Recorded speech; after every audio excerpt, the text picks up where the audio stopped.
Hey guys, this is Liam here, and this will be another update on Beeching End. Now, this will also be the first episode of what we're calling Beeching End TV. I know it sounds very official, and you're probably like, oh god, what's he doing? But basically, what this is basically just going to be every late update, should be followed up by maybe a short running session, or maybe like a tutorial. So it'll just be like a wee collaboration about what's going on this model railway. So anyways, on the model railway side of things, Matthew will now become a part of this channel, so that we can get more done, more tutorials between the two of us, and also to celebrate the fact that we've now passed the 200 subscriber mark.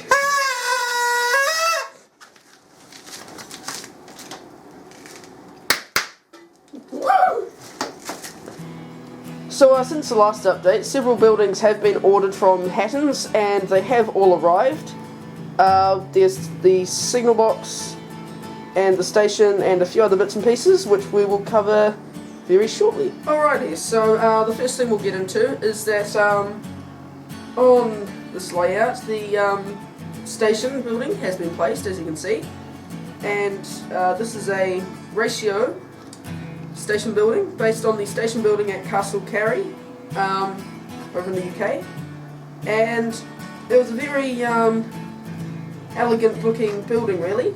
Very nice kit to build, fairly simple, you know, good ready-made parts. I did actually paint around the windowsills and around the doors and the edge stones. But overall, a very enjoyable kit to build, and we've also put some LEDs in there underneath that to light that up when it's on show. Okay, so the signal box in shop now is another ratio kit, and this was also a very enjoyable kit to construct. Words honestly cannot describe how fiddly it was, but very much worth it. I thoroughly enjoyed building this kit, and absolute joy to have sitting here on Beeching End. It is also based on the signal box at Highley on the Severn Valley Railway, and point rodding has been installed coming out of it and running along by the platform and down to where a signal will eventually be placed. So that's looking very, very nice. Alrighty, so now that we're now that all the stuff from Hatton's has arrived, we've also gotten this lovely wee ratio water crane, which is an absolutely stunning model. It's one that you have to paint yourself and fully assemble yourself, but absolutely brilliant. Can't recommend it enough. I would definitely get another one, maybe another two, for future projects. As you can see, it has been painted in cream and chocolate, and it is a very, very, very nice kit. I'm very, very happy with that. As you can also see, the tiles on the platform are now completed, and they were done with a Wells Victoria paving kit, and basically they're just a few, in a pack you get about 4 sheets, I think it is, of just paving, and so you stick them all on and cut them to the sufficient size, and so we've stuck them all on, and then what we've done is we've come over with a nice grey colour to represent platform tiles, obviously, and come in and done the white line, and also done a very light wash of like a blacky brown over the top to just get into all the little cracks and fill them in and make them look a bit more three-dimensional, which you don't have to do because they're excellent wee tiles, but it just brings it out because people during the exhibition will be standing a fair distance away. Something else that has been done is that all the fences have been placed around the platform. As you can see, we've got a few ads just placed so far, and we've got a Coca-Cola one, and then we've got one here for Tom's Coal Merchants, and we've got one here for Ben Minyard Clay, and basically they are kind of a bit of a tribute to Tommy, who's into model railways, so I highly recommend you subscribe to him, and Theo, who's also really into model railways. I'll leave their channel links in the description. So the other thing we've done is we've also got hold of these wee lamp huts, and these are actually Hornby point motor covers, which I actually discovered by accident. I have known about these for years, but a while ago, this was actually when I was in Australia on holiday, I went into a model shop and they had these for sale, and I thought, you know, it's those Hornby point motor covers, because I hadn't seen them for ages, and then I realised how much they actually resembled GWR lamp huts. In fact, they are lamp huts, just in like a maroony colour, like a brownie sort of colour. So Matthew painted them up, thanks for that, Matthew, and they look absolutely brilliant. You know, he's also weathered them a little bit, and so we've got two of them currently. There's one at the end of the platform and one just here behind the station, just there. Right, so in the most previous layout update, you'll have seen that we have installed the bridge, and now the hillside along here has all been filled in, which I did a video on a while back, and the road now comes all the way down to the railway line, and we've come in with some static grass, which is a nice blend of good old Woodland Scenics light green, I think it is, and also Golden Harvest. So I've mixed those together and we've got a really nice blend. Gate has been placed here at the top of the hill. That'll be, you know, for cars wanting to come into the station. Also come in here, and this is where the line is between the two tables. And so basically we've tried to hide that line with some shrubs, and also where the road ends and where it becomes like cobbles. So that's just some plastic card with, you know, brick imprinted in it. So that looks quite nice as well. So that's something else that we've done, and it's looking rather nice, I would have thought. Right, so this wee section here is like a farmyard, and basically what we've done here is Matthew has taken a Metcalf stable building sort of thing from a farm, and I'll take it off so you can get a good look at it. So it's a bit dark, there it is. And basically what he's done is he's taken a whole lot of clay and thinly put the clay around the faces of the building, and then etched in all the brick detail, and it looks very, very nice. So I appreciate that, Matthew, who's filming this. That's why he's probably not replying. And something else that's been also done is just some static grass, which needs some shrubs and stuff put on it, and maybe a few animals. And this wee brick wall that's circling the premises, and basically that's made of clay and it needs to be painted. But at the end of this video we'll add a wee tutorial on how Matthew made those. So you'll see how that's done very shortly. Right, so something else that has also happened on the layout is that this wee Will's yard crane has been constructed. It was a very simple kit, very, very easy to build. Thoroughly enjoyed making that as well. And I've also put it on a wee base there, and it now sits on the loading bank as seen in shot right now.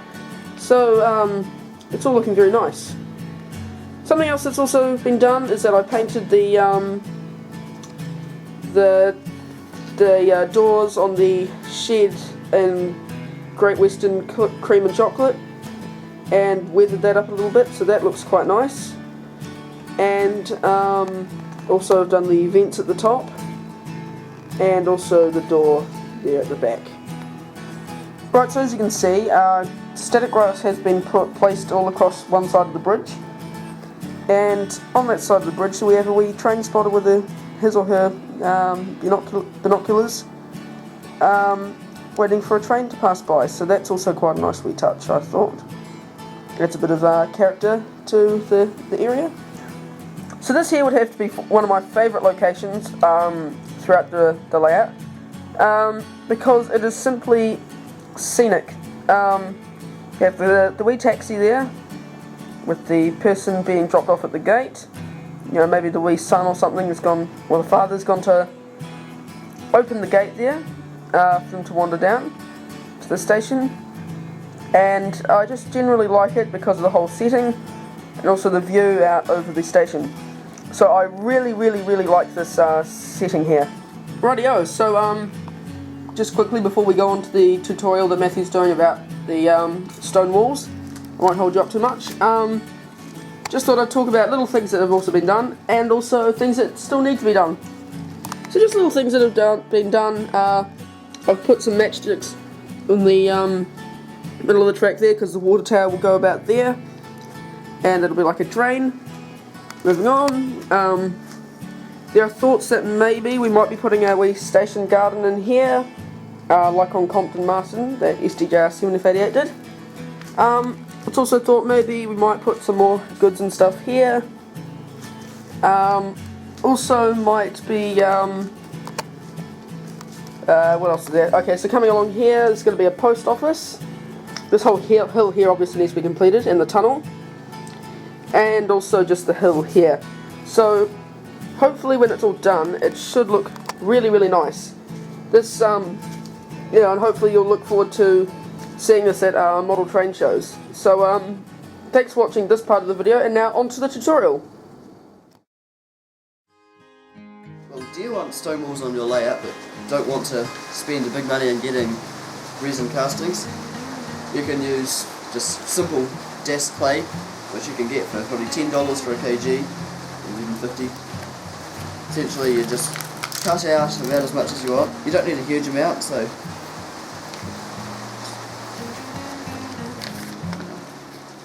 that will probably do for about 10-15 centimeters of stone wool. So essentially you just cut that, and maybe cut that in half through the middle, and just roll it out so it's approximately the shape that you want it. And here's one that I've prepared earlier down here. Be careful when you're closing it, that's so it doesn't all dry up. I've made that mistake before and it goes rock solid. So here's a stone wall that I've prepared earlier, and that's going to go around the back of the farmyard scene. So what you want to do is just make sure you've got all of the clay in the obviously the right length that you want it. Make it nice and smooth. So you want it about 1.5 centimeters high, just over 1 centimeter high. That would represent an average kind of country stone wall, about 1 meter height in real life. So you just want to get the edges nice and straight up and down. You don't want it too thick, you just want it maybe 0.5 centimeter, no more than that. And then you can just grab a craft knife, you can use a scalpel, nail, pin, whatever you want, just anything with quite a sharp tip. And you can just etch in a couple of like vertical lines, about 2-3 mil apart. Now I can hear the viewers all asking, so what happens if maybe the clay you've got dries a bit faster? Have a wee jug of water sitting next to you and just wet your fingers slightly and just damp it, and that should soften up the clay a little bit. So generally you'd have about 5-10 minutes to work with it before it starts going hard, but it's the middle of winter here, so we've got a big bit longer than that, so that's good. And then once you're happy with the vertical brick lines, you can just go like that and put in wee markings that will be the edge of the bricks. So pretty much what you're doing is where the mortar would be in real life, or concrete or whatever it is, that's what you're etching out.